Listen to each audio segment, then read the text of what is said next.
నాకు తెలిసి ముఖ రూపానందరెడ్డి గారు నడిపిస్తున్నారు. ఫ్రమ్ ద స్టార్టింగ్ శ్రీధర్ని నడిపించేది అతనే.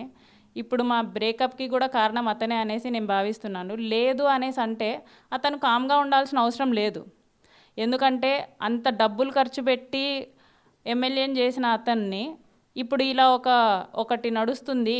సో దట్ నేను ఒక కాన్స్టిట్యుయెన్సీకి ఇన్ఛార్జ్గా ఉన్నాను, ఒక అమ్మాయికి అన్యాయం జరుగుతుంటే ప్రశ్నించాలి కదా అని చెప్పేసి ఆయనకు ఉండాలి. సో వాళ్ళందరూ కామ్గా ఉంటున్నారు. సో ఇది కూడా నేను క్వశ్చన్ చేస్తున్నాను ఎందుకు అని. ఈ ఎపిసోడ్లో శ్రీధర్కి మీ మధ్య జరిగినటువంటి వ్యవహారంలో ఎప్పుడైనా ఆయన దృష్టికి తీసుకెళ్లారా? ఇట్లా శ్రీధర్ ఇలా చేస్తున్నాడు, దీనికి మీరే ఒక పెద్ద మనిషిగా మీరు దీనికి సమాధానం చెప్పండి అనో లేకుంటే సెటిల్ చేయమనో మీరు ఎప్పుడైనా ఆశ్రయించడం జరిగిందా? చాలాసార్లు ఆశ్రయించానండి. అవన్నీ ఎఫర్ట్స్ పెట్టిన తర్వాతనే నేను ఇట్లా మీడియా ముందుకు వచ్చాను. ముఖ్యంగా ఇప్పుడు రాష్ట్ర ప్రభుత్వం ముఖ్యంగా ఇప్పటికే ఒకవైపు జనసేన పార్టీ కూడా త్రిసభ్య కమిటీ వేసింది. నిన్న శ్రీధర్ని 7 గంటల పాటు విచారణ జరిపింది.